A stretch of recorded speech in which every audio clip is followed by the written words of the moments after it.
أعوذ بالله من الشيطان الرجيم بسم الله الرحمن الرحيم الحمد لله رب العالمين الصلاة والسلام على أفضل الخلق محمد وآله الطيبين الطاهرين اللهم صل على محمد وعجل فرجهم. ہمارا درس تھا وکالت و کثرت روایات. کہنے کہ لیکن بظاہری یہ دلیل ناتمام ہے. یہ اور بات ہے جی بظاہری دلیل ناتمام ہے. کہنے یہ اور بات ہے کہ اگر کوئی شخص ایک مدت تک یعنی نے بتایا بھی دلیل ناتمام ہے اس لیے کہ وکالت کی مختلف قسمیں ہوا کرتی ہیں. مثال کے طور پر اگر کسی شخص کو مالیات کے سلسلے میں وکیل بنا دیا گیا ہے، جس طرح کے دور حاضر میں اموال کے منتقل کرنے میں بینک کو وکالت سپرد کی جاتی ہے، تو اس سے یہ تو ثابت ہو سکتا ہے کہ وکیل کو مالیات کے سلسلے میں معتبر تسلیم کیا گیا ہے. لیکن اس سے وکیل کا اسلام و ایمان اور اس کی وثاقت روایات ثابت کر دی جائے اس کا کوئی امکان نہیں ہے. کہنا یہ اور بات ہے کہ اگر کوئی شخص ایک مدت تک مالیات کا وکیل رہے اور امام علیہ السلام کی طرف سے کسی طرح کی مذمت کا ذکر نہ آئے. ایک شخص ایک مدت تک مالیات کا وکیل رہے اور امام علیہ السلام کی طرف سے کوئی مذمت بھی صادر نہ ہو، مذمت بھی نہ آئے، تو اسے اس بات کی علامت قرار دیا جا سکتا ہے کہ یہ شخص امام کی نگاہ میں ثقہ اور معتبر ہے اور اس کے روایات پر بھی عمل کیا جا سکتا ہے.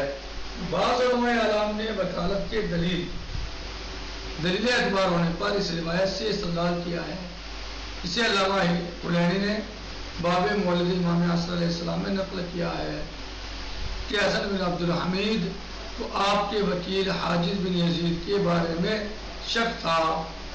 لہذا وہ اموال کو لے کر عسکر تک خود گئے اور وہاں پہنچے تو حضرت کی طرف سے پیغام ملا کہ خبردار ہمارے قائم مقام کے بارے میں کسی طرح کا شک نہ کرنا، جاؤ ان اموال کو واپس لے جا کر حاجز کے حوالے کر دو. حسن بن عبد الحمید کو امام علیہ السلام کے وکیل نے بعض علماء اعلام نے وکالت کے دلیل اعتبار ہونے پر اس بات سے استدلال کیا ہے، جسے علامہ کلینی رحمۃ اللہ تعالی علیہ نے باب مولد امام عصر علیہ السلام نے نقل کیا. کیا ہے کہ حسن بن عبد الحمید کو آپ کے وکیل حاجز بن یزید کے بارے میں شک تھا، لہذا وہ اموال کو لے کر عسکر تک خود گئے اور وہاں پہنچے تو حضرت کی طرف سے پیغام ملا کہ خبردار ہمارے قائم مقام کے بارے میں کسی طرح شک نہ کرنا، جاؤ ان اموال کو واپس جا کر حاجز کے حوالے کر دو. جس سے صاف واضح ہوتا ہے کہ حضرت نے وکالت کو دلیل اعتبار قرار دیا ہے.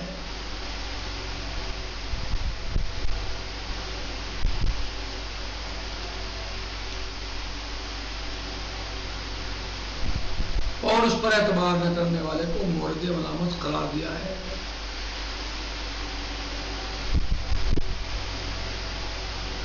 لیکن اس استدلال میں سب سے بڑی کمزوری یہ پائی جاتی ہے کہ اس میں حضرت نے لفظ قائم مقام استعمال کیا ہے، جس سے معلوم ہوتا ہے کہ حاجز آپ کے مستقل وکیل تھے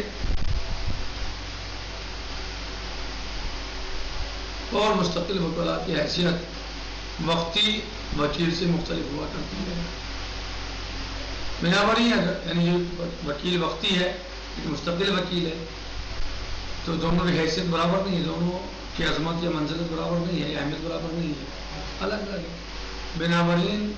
اگر وکالت کو دلیل اعتبار بنایا بھی جا سکتا ہے تو اس سے مراد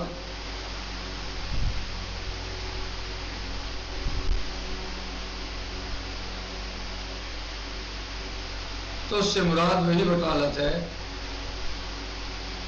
جس کا سلسلہ ایک عرصے تک جاری رہا ہے،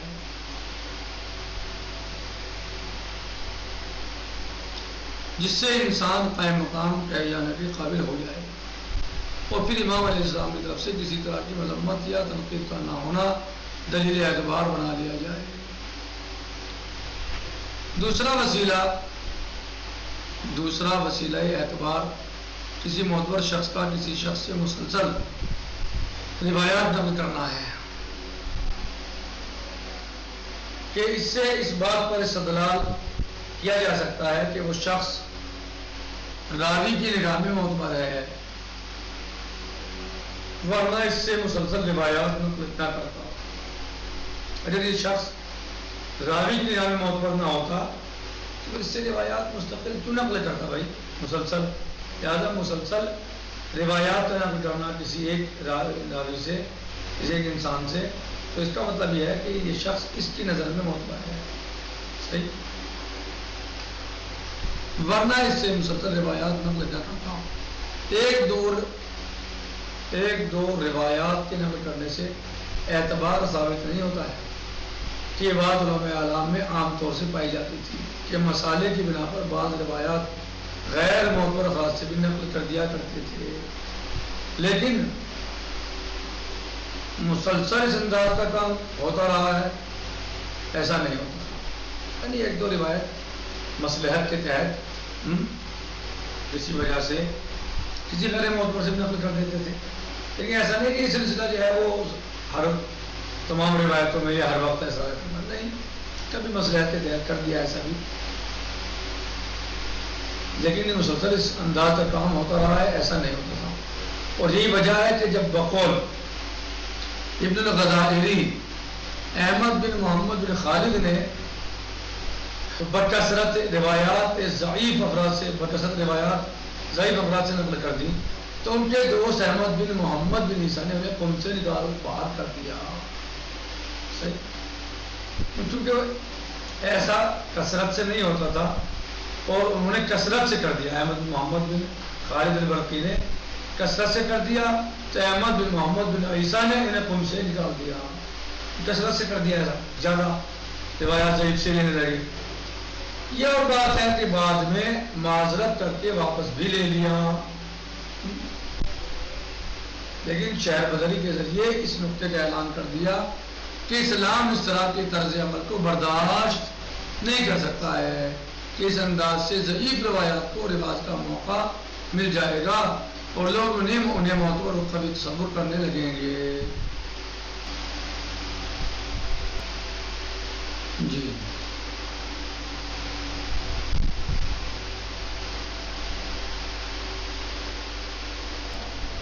جناب احمد بن محمد بن عیسیٰ کے مذکور طرز عمل سے اندازہ لگایا جا سکتا ہے کہ اگر کثرت سے ضعیف افراد سے روایات کا نقل کرنا عیب ہے اور اسے انسان شہر بدر کر دیا جاتا ہے تو اس کا مطلب یہ ہے کہ اگر کسی شخص نے بکثرت روایات کسی شخص کے حوالے سے نقل کی ہیں اور اسے شہر بدر نہیں کیا گیا ہے تو یہ اس بات کی دلیل ہے کہ وہ شخص ضعیف نہیں تھا اور ورنہ اس راوی کو بھی شہر بدر کر دیا جاتا۔ صحیح۔ بعض حضرات نے اس بات کو اس طرح بیان کیا ہے کہ اگر روایات کا بکثرت نقل کرنا بھی اس بات کی علامت نہیں ہے کہ نقل کرنے والا اس شخص کی توثیق و تصدیق کر رہا تھا تو ان روایات کا ماثر کیا ہوگا اور اس کا بار بار نقل کرنا کس مصلحت کے تحت ہوگا۔ ایک آدھ روایت ضعیف شخص سے نقل کر دی جائے اور اس کا کوئی اعتبار نہ ہو تو کوئی حرج نہیں ہے، ایک آدھ بات۔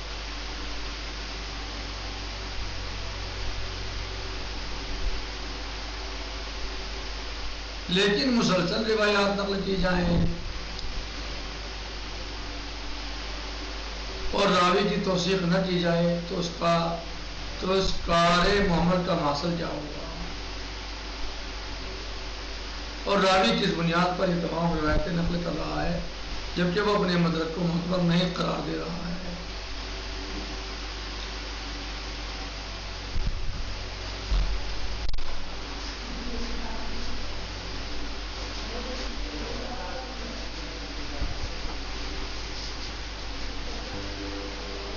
خیر عالم اسی پر اکتفا کرتے ہیں۔ باقی انشاءاللہ اس توجہ سے صاف واضح ہوتا ہے انشاءاللہ یہاں سے آنے والے درس میں ہوگا. السلام علیکم ورحمۃ اللہ تعالیٰ وبرکاتہ. فی امان اللہ. خدا حافظ.